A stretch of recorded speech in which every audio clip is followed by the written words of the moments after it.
proposta que me deram foi tratar a respeito da batalha da fé. Então, o tema da nossa mensagem da noite é Batalhando pela Fé. Eu queria que você abrisse sua Bíblia em Judas, versículo 3 e versículo 4. Vamos estar utilizando esse texto aqui de forma introdutória para que nós desenvolvamos o conteúdo como um todo a respeito da batalha pela fé. Leiamos. Amados, embora estivesse muito ansioso por lhes escrever a respeito da salvação que compartilhamos, senti que era necessário escrever-lhes insistindo que batalhassem pela fé, uma vez por todas, confiada aos santos. Pois certos homens, cuja condenação já estava sentenciada há muito tempo, infiltraram-se dissimuladamente no meio de vocês. Estes são ímpios e transformam a graça de nosso Deus em libertinagem e negam Jesus, nosso único, soberano e Senhor. Meus amados, de maneira introdutória, eu quero aqui, juntamente com vocês, observar com mais cautela alguns elementos que está situado aqui nesse texto de Judas, capítulo 1, por não ter capítulo, do versículo 3 ao versículo 4. Ele aqui nos ensina e nos explica algumas coisas. E a primeira coisa é o fato de que batalhar pela fé é algo necessário, é algo essencial. Ele vai falar no versículo 3 dizendo: eu tive vontade e desejoso de falar a respeito da salvação comum, mas eu entendi que era necessário falar a respeito da batalha pela fé. Em outras palavras, Judas está dizendo para mim e para você que batalhar pela fé não é opção, mas batalhar pela fé é algo que é necessário e logo o nosso dever. A segunda coisa que nós podemos observar aqui nesse texto é o fato da batalha pela fé ser algo urgente. Ele vai dizer: é necessário escrever-lhes insistindo. Quando nós geralmente insistimos em algo, é porque existe uma urgência por detrás desses processos. Então Judas, ele estava aqui insistindo aos cristãos que batalhassem pela fé, porque naquele tempo era urgente viver essas realidades. E queridos, também afirmo que nos nossos dias não é diferente. Também é extremamente necessário, e não somente necessário, mas urgente nós batalharmos pela fé. O terceiro elemento que nós precisamos aqui entender é o que é a fé que ele aqui está tratando, está trabalhando. Essa fé que Judas aqui está relatando é o conjunto de doutrinas da qual depende a nossa salvação e da qual depende uma certa compreensão a respeito do caráter de Deus e do caráter do nosso Senhor e Salvador Jesus Cristo. É isso que ele está dizendo. Ele está dizendo: olha, batalhem pela fé, batalhem pelas doutrinas essenciais, das quais a salvação depende e o bom entendimento do caráter de Deus depende também dessas doutrinas. E aqui ele não está falando propriamente de doutrinas secundárias, que nós sabemos que existem em meio até mesmo os conservadores. A ideia aqui não é que nós devemos batalhar para definir e decidir, qual é o sexo dos anjos. Definir e decidir se a nossa vida se dá por corpo, alma, ou corpo, alma e espírito. A ideia não é essa, mas batalhar pelas doutrinas essenciais. O quarto elemento que nós precisamos observar aqui é o fato de que nós somos guardiões da fé, guardiões dessa verdade.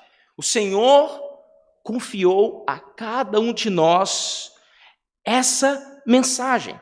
E ele continua dizendo: eu senti que era necessário escrever-lhes, insistindo que batalhassem pela fé, uma vez por todas, confiada aos santos. Ou seja, essa fé é algo precioso que nos foi entregue e que nós somos guardiões, protetores dela. O quinto elemento que a gente precisa observar aqui é o fato de que o alvo dessa batalha, o alvo dessa guerra, são indivíduos que dissimuladamente se infiltram na igreja e impetram e dissimulam e, de alguma maneira, enxertam heresias que são prejudiciais a ela. Vemos isso no versículo 4, ele dizendo, pois certos homens, e aqui é o alvo da batalha, ele diz, olha, vocês precisam batalhar pela fé. Por quê? Porque certos homens, cuja condenação já estava sentenciada há muito tempo, infiltraram-se dissimuladamente no meio de vocês. Estes são ímpios e transformam a graça de nosso Deus em libertinagem e negam Jesus, nosso único, soberano e Senhor. Essa batalha tem um alvo. E o alvo são aqueles que negociam a verdade, negociam essa fé. E o sexto e último elemento que eu quero aqui observar com você de forma introdutória é que o empreendimento que Judas aqui está nos convocando a viver é uma batalha. E batalha se faz atacando e defendendo. Precisamos entender isso. Podemos fazer aqui alusão à guerra que está acontecendo com Israel e Hamas. Israel, ele está em uma guerra, e ele está atacando e defendendo para que essa guerra seja vencida. E não diferentemente, nós cristãos também estamos imersos em uma guerra aonde nós temos que atacar quando preciso e defender também quando necessário. Então vamos entender agora de forma mais concreta como nós devemos batalhar pela fé. Então, como já falei, primeiramente nós vamos falar aqui sobre essa batalha que nós vamos fazer por meio de um ataque. E o que devemos fazer, pastor, para atacar pela fé? Primeiramente, disseminar a verdade. Eu chamo isso de um ataque passivo. É algo que todo conservador geralmente faz.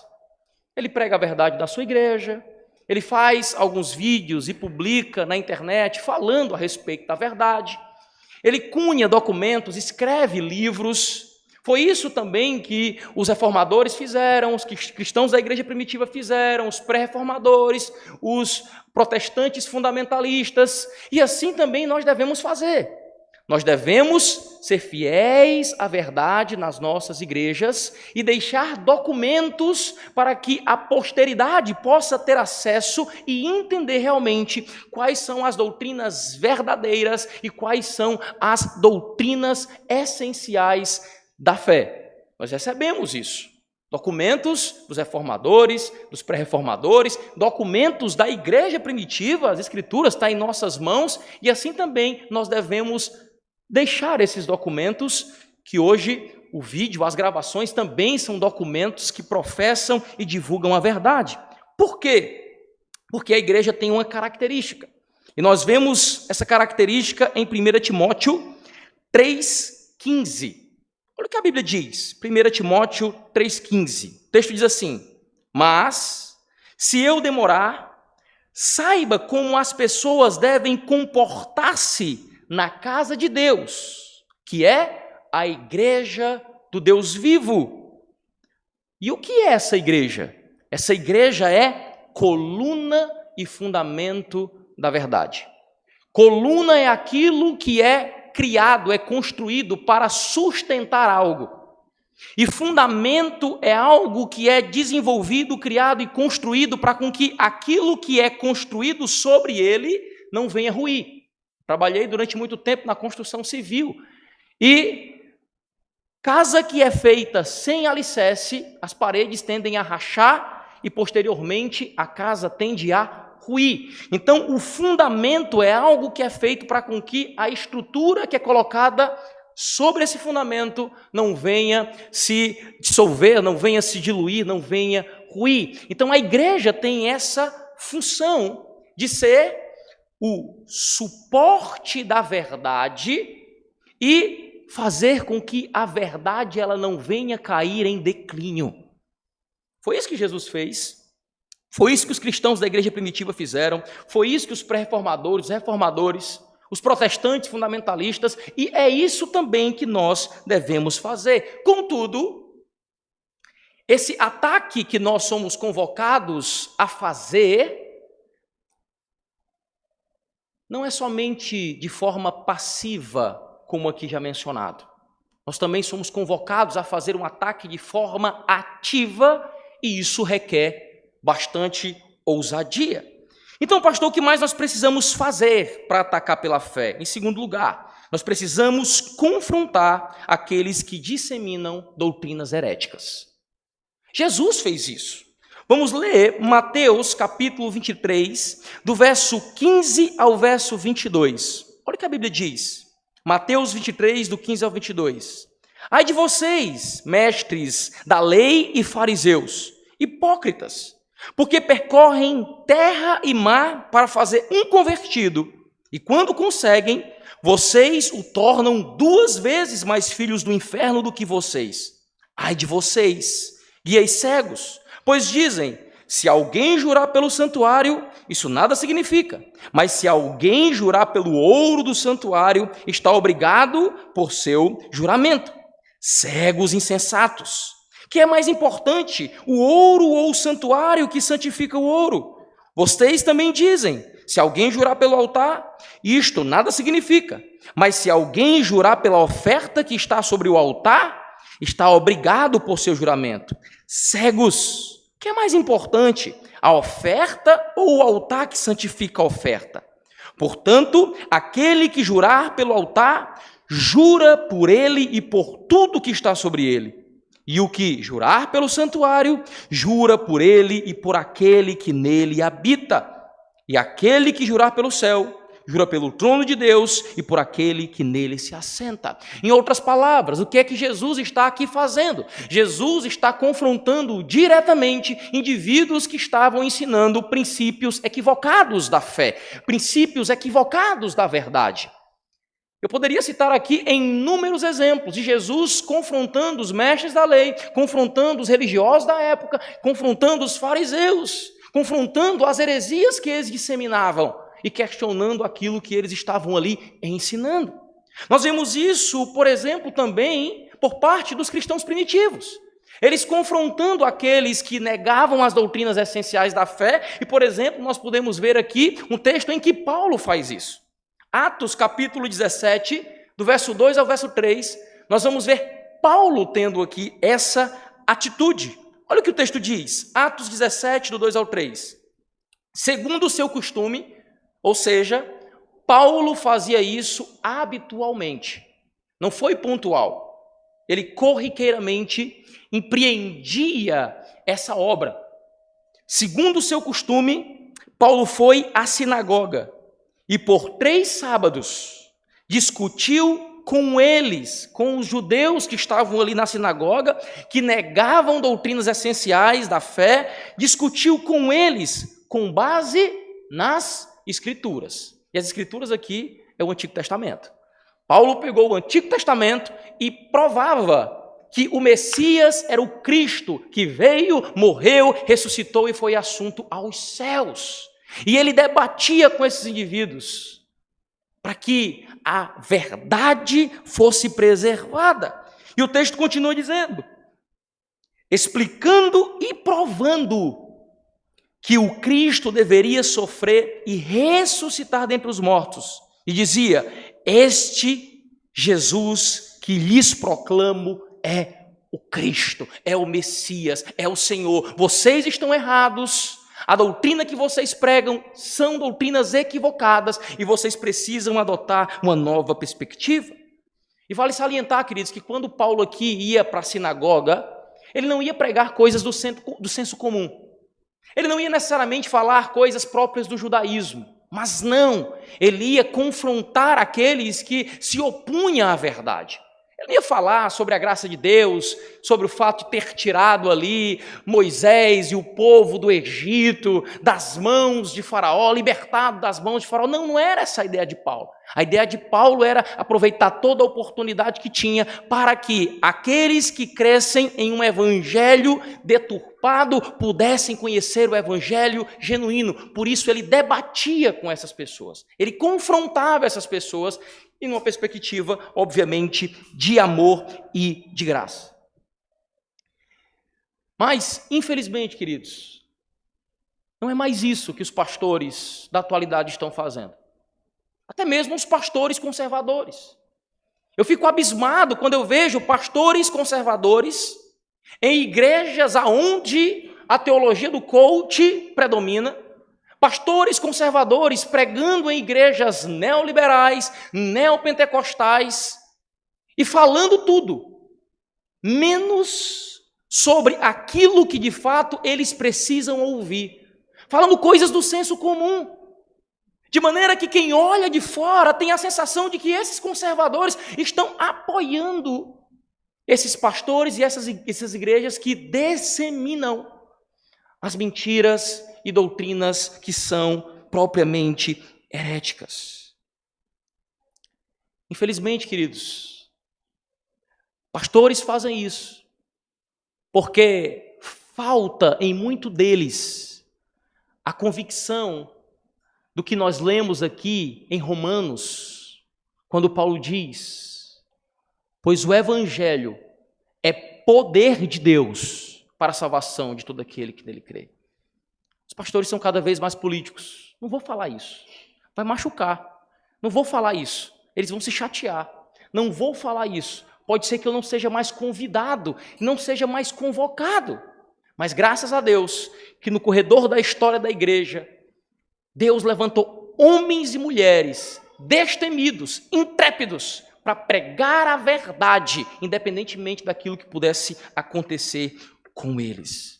Precisamos confiar que Deus é aquele que salva pessoas também dentro desses ambientes, através da pregação da mensagem genuína do Evangelho, feita por um homem comprometido com a verdade. Foi o que aconteceu aqui. No versículo 4, que é a continuação desse texto de Atos 17, nós vamos ver pessoas se convertendo aqui de forma massiva. Olha o que o texto diz. Alguns dos judeus foram persuadidos e se uniram a Paulo e Silas, bem como muitos gregos tementes a Deus e não poucas mulheres de alta posição. Olha só, se Paulo fosse político, se Paulo fosse negociar a verdade, certamente esses indivíduos não seriam salvos, eles não seriam despertos para a verdade genuína do Evangelho, como assim o foram. E não diferentemente, os pré-reformadores e reformadores fizeram as mesmas coisas, confrontaram os erros, confrontaram as doutrinas falsas. Vários homens, Pedro Valdo, que foi aquele que encabeçou o movimento dos valdenses, John Huss, como citado pelo pastor, Wycliffe, Lutero, que confrontou ali as teses do Leão X, que era o papa daquele período, a qual estabeleceu que indulgências fossem cobradas para que pessoas fossem perdoadas dos seus pecados. Lutero, ele firma as suas 95 teses na porta da catedral do castelo de Wittenberg, ali confrontando aquelas heresias e aquelas falsas doutrinas. E graças a homens como esses, pessoas nesses movimentos foram salvas, transformadas. Podemos citar os anabatistas, que lutaram pela forma correta e equilibrada do batismo, dizendo não, somente pessoas que creem, somente pessoas que professam a fé podem ser batizadas. Homens esses que morreram para defender essas verdades.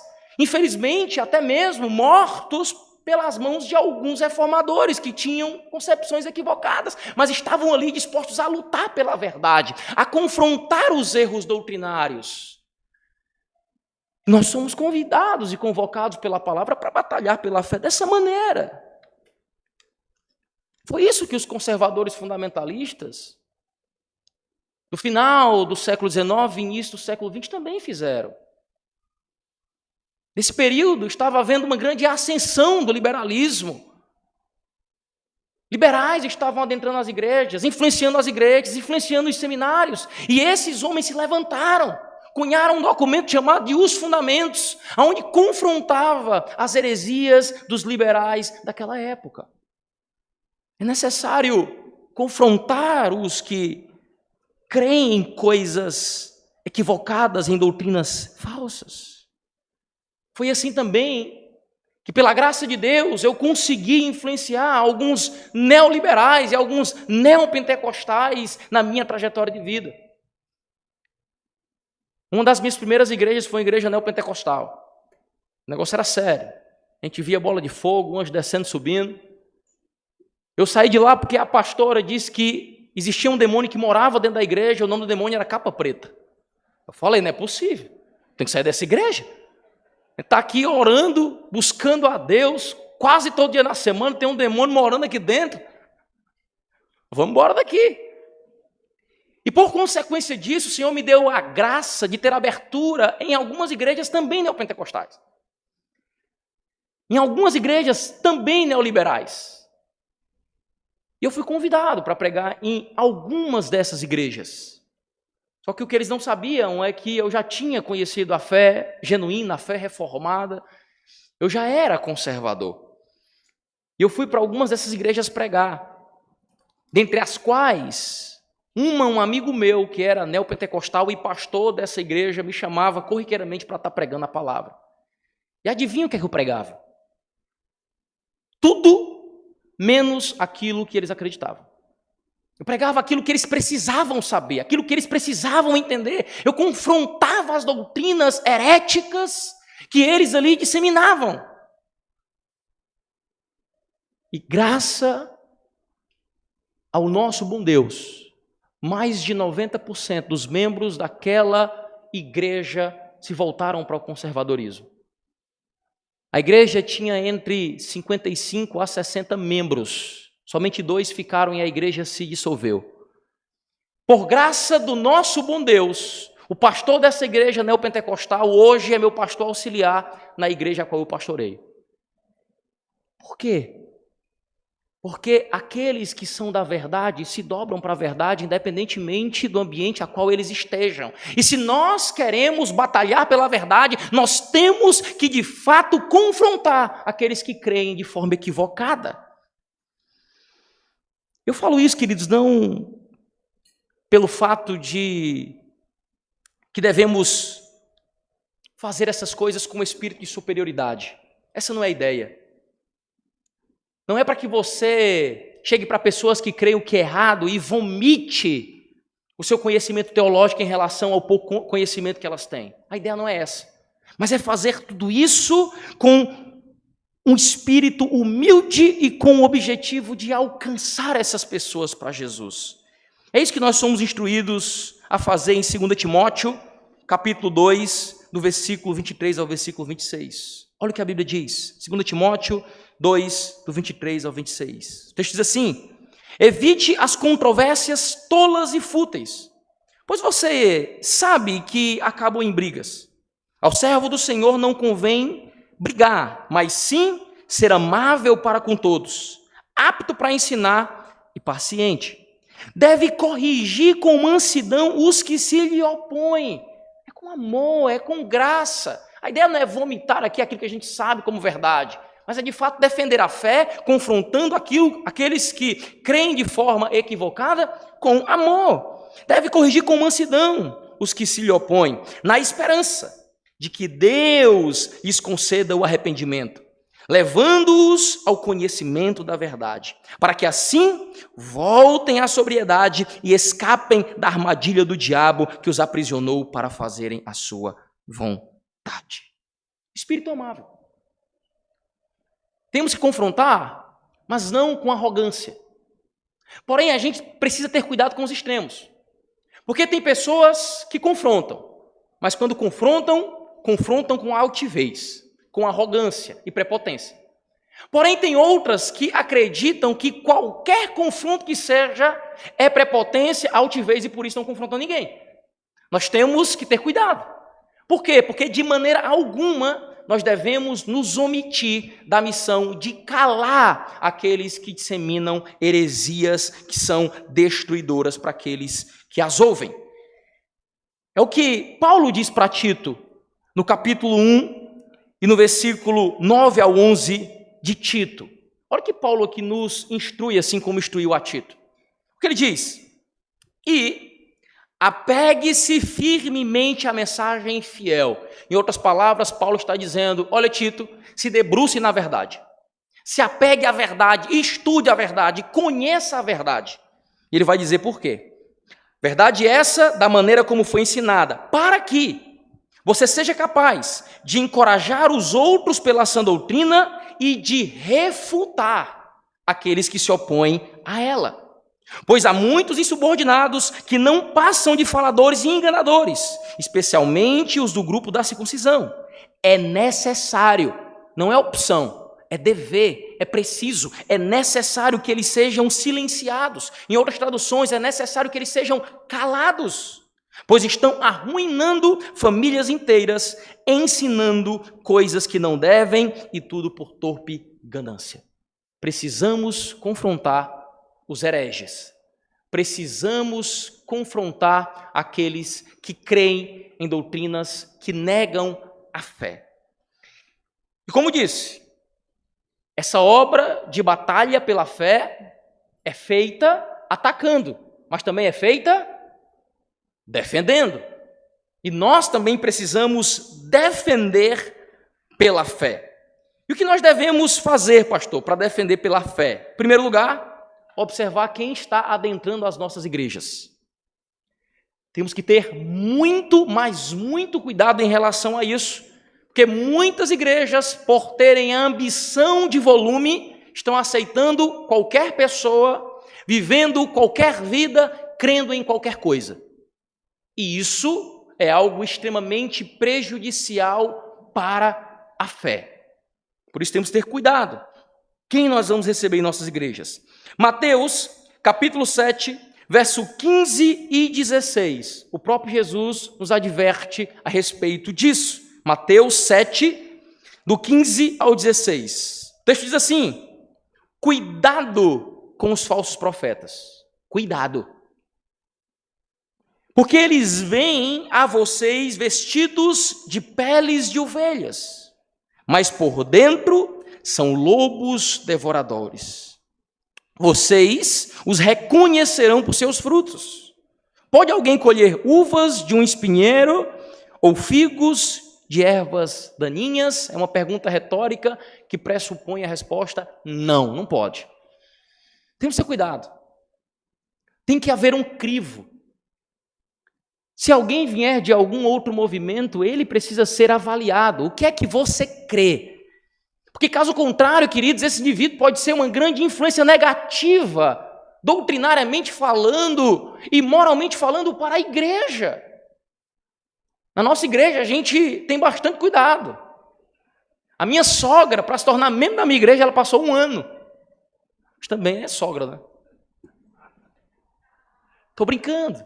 Mas é mais ou menos o período que as pessoas passam.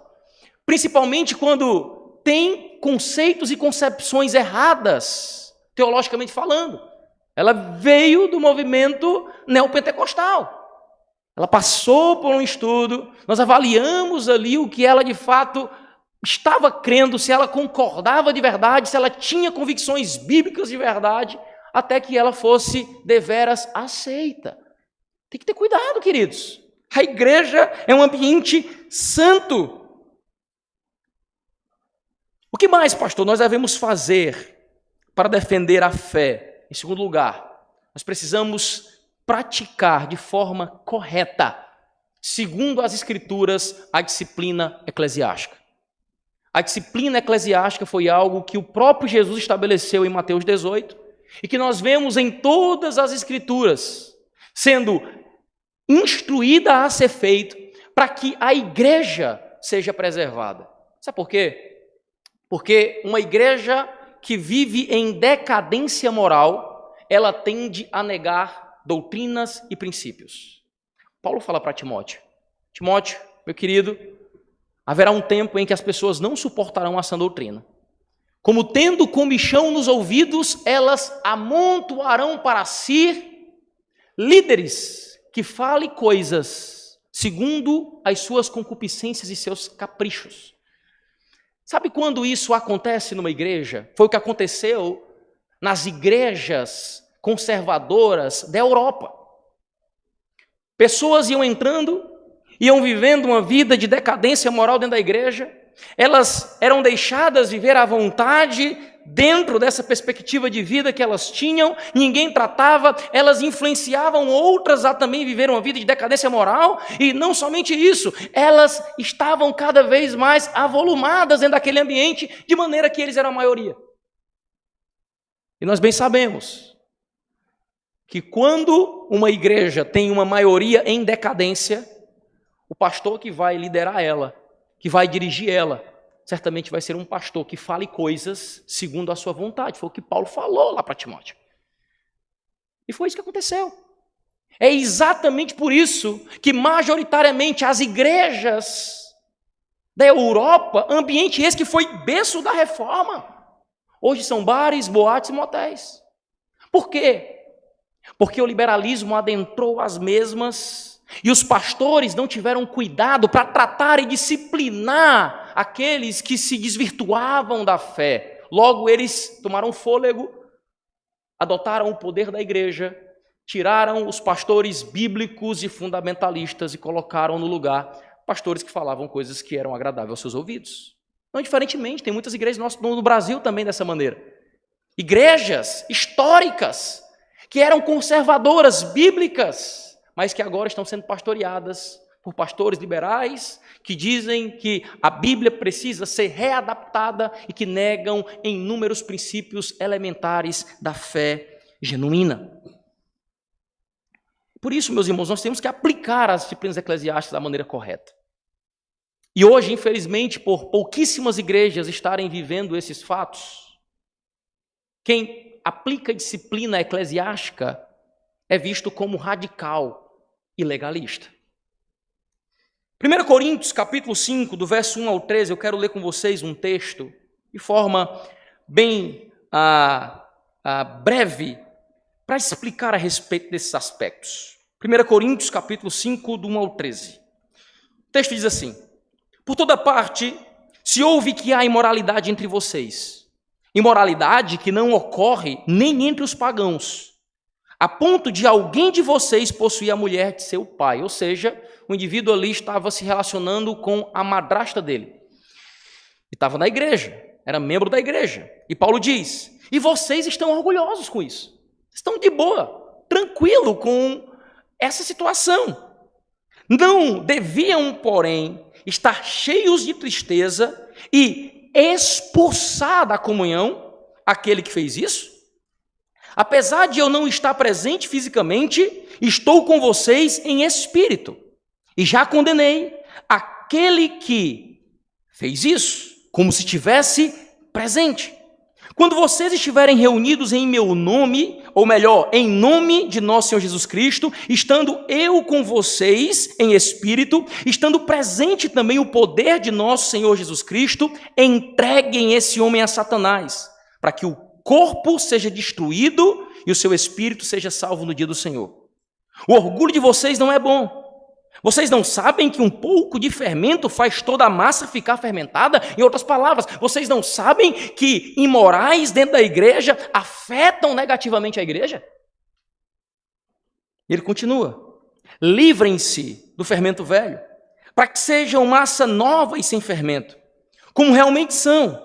Pois Cristo, nosso Cordeiro Pascal, foi sacrificado.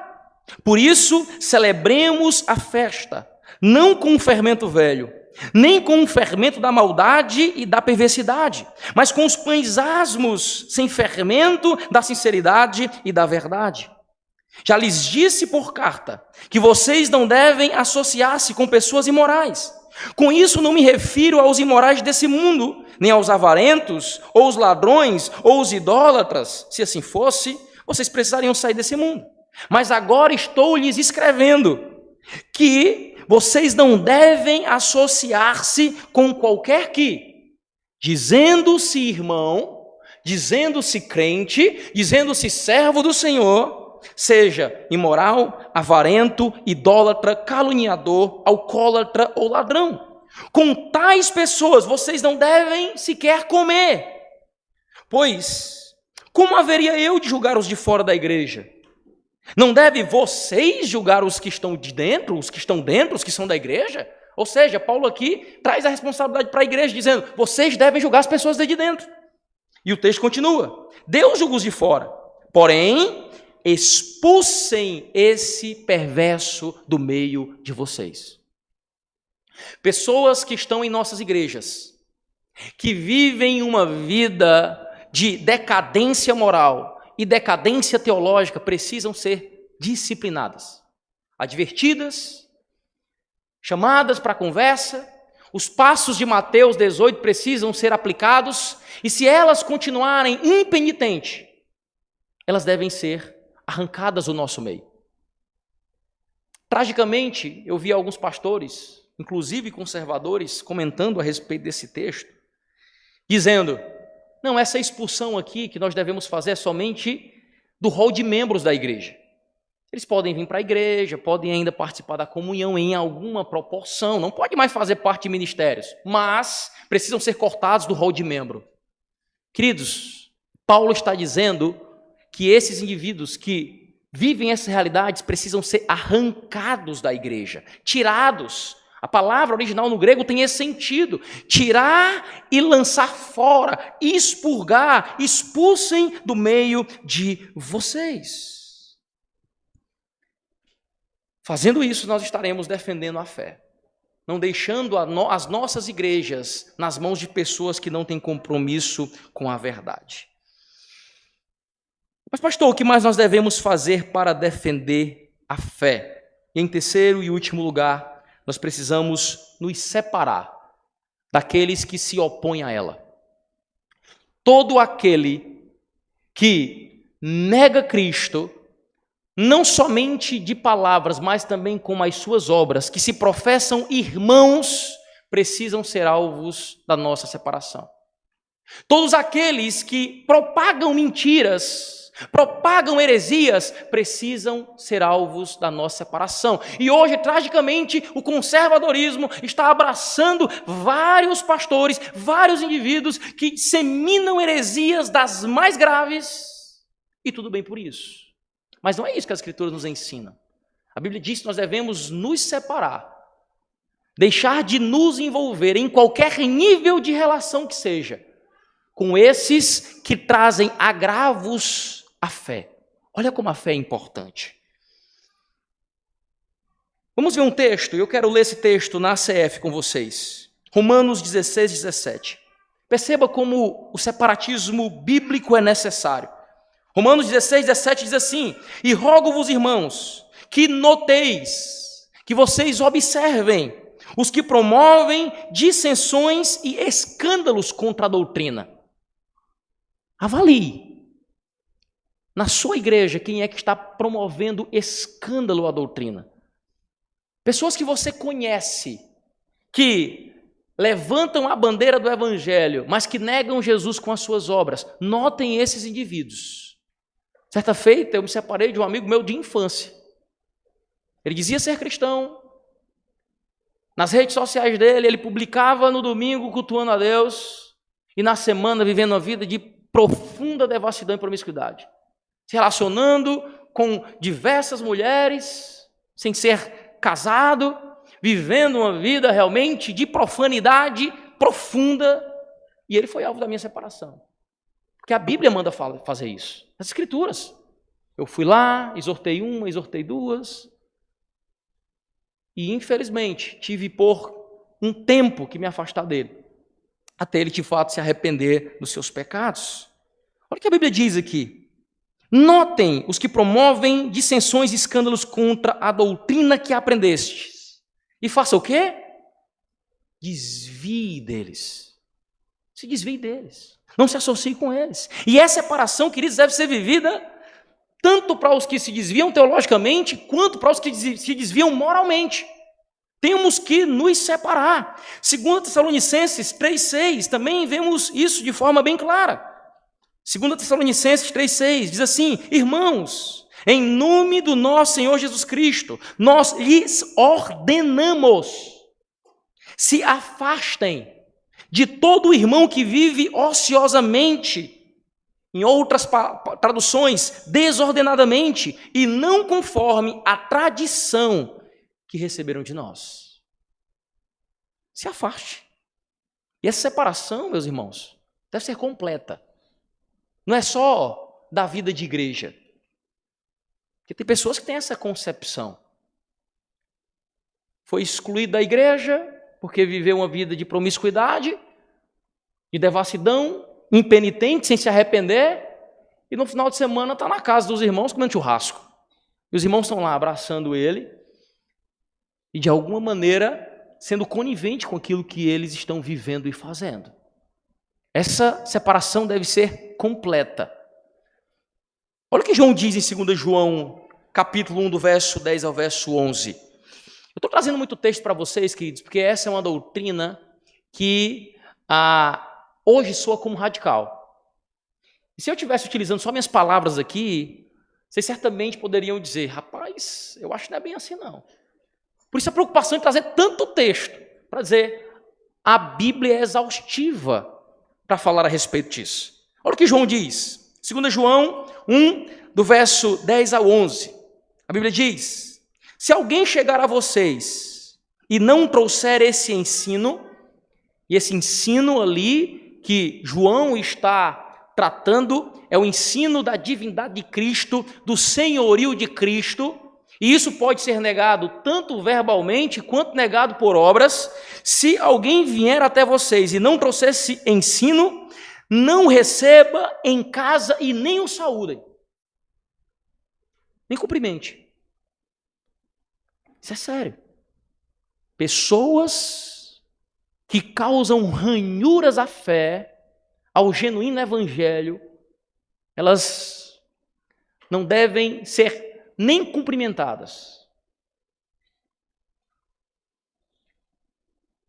Lá na igreja, algumas pessoas já foram disciplinadas a ponto de serem excluídas.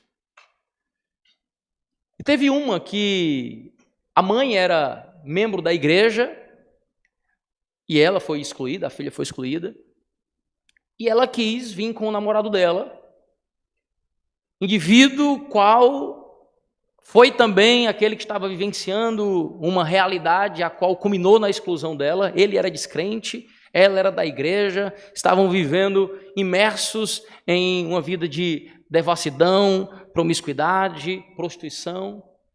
Ela foi excluída. Passou alguns meses e a mãe dela entra em contato comigo, falando: pastor, a minha filha quer ir com o namorado dela para a igreja. Ela pode? Eu falei: pode. Conquanto ela venha arrependida. Conquanto ela manifeste arrependimento. Ah, pastor, mas se ela chegar lá na igreja, mesmo sem se arrepender, o que é que vai acontecer? O primeiro rosto que ela vai ver é o meu, fazendo a mesma pergunta: você se arrependeu? Se ela disser que não, eu vou dizer: você não é bem-vindo aqui. Não é bem-vindo aqui. Nós devemos nos separar de pessoas que bagunçam com a fé. Não saúdem. Por quê? Versículo 11 vai dizer, por quê? Porque quem o saúda torna-se participante das suas obras malignas. Mas pastor, então como é que eles vão se arrepender? Os caras estão lá imersos em ambientes heréticos, aprendem a mentira. Nós precisamos confrontá-los, mas esse confronto tem limites. É o que Paulo diz para Tito, capítulo 3, do versículo 10 ao 11. Ele diz, Tito 3, do 10 ao 11, ele diz assim: quanto àquele que provoca divisões, em outras traduções vai dizer, quanto ao homem herege, advirta-o 1 e 2 vezes. Vai lá, fala, ensina, você está errado. É isso que nós fazemos. Foi isso que eu fiz com essa jovem, foi isso que eu fiz com todos aqueles que foram disciplinados. Advertir, dizer, a palavra diz isso. Só que sendo essas pessoas frequentemente advertidas, sendo elas advertidas pela igreja, não se voltarem à verdade, isso é sinal de que elas não são do Senhor. A palavra de Deus diz que as ovelhas de Jesus ouvem a voz dele e seguem ele. É ele que diz: as minhas ovelhas ouvem a minha voz e me seguem. E se há na igreja uma pessoa que está vivendo uma vida de imoralidade, está vivendo uma vida negacionista em relação às doutrinas verdadeiras e conservadoras, e você vai, ensina a verdade, mostra na Bíblia a verdade, e essa pessoa não se volta à palavra, à verdade, ela precisa ser excluída, evitada. Então ele diz: ao homem herege, advirta-o 1 e 2 vezes. Depois disso, rejeite-o. Evite-o, se separe. Por quê? Porque você sabe que tal pessoa se perverteu e está em pecado, e por si mesma está condenada. Você fez sua parte. Se eles não ouviram a verdade, se eles não ouviram o próprio Cristo, não vão ouvir mais ninguém. Faça a sua parte, se separe. Isso tudo, queridos, não é expressão de ódio. Isso é expressão de amor. A gente não faz isso porque nós odiamos essas pessoas. A gente faz isso porque amamos essas pessoas. A esperança é que elas se arrependam. A esperança é que elas olhem e avaliem o que elas estão perdendo e digam: eu estou perdendo bons amigos por causa da minha impenitência, por causa do meu pecado, por causa da minha devassidão. Eu estou perdendo uma boa igreja. Eu estou deixando de desfrutar de elementos da graça de Deus que são próprios à vida de comunidade. Eu vou me arrepender. A ideia é essa. É se afastar, é se desassociar para que o indivíduo se arrependa. Eu, por exemplo, certo? Estou na minha igreja com o meu melhor amigo disciplinado. E ele já vai agora para o 3º passo em assembleia e depois o 4º passo que vai culminar em sua exclusão. Eu vou ter que me separar dele. Eu vou ter que deixar de me comunicar com ele. Não é porque eu odeio ele, é porque eu amo. Eu vou fazer isso porque o Senhor estabeleceu. E isso é o melhor para que aqueles que são da verdade se voltem verdadeiramente a Jesus ao perceber que os da fé estão se distanciando dele. É o que a Bíblia diz em 2 Tessalonicenses 3, do 14 ao 15. Vamos ler esse último texto para nós estarmos caminhando para a conclusão.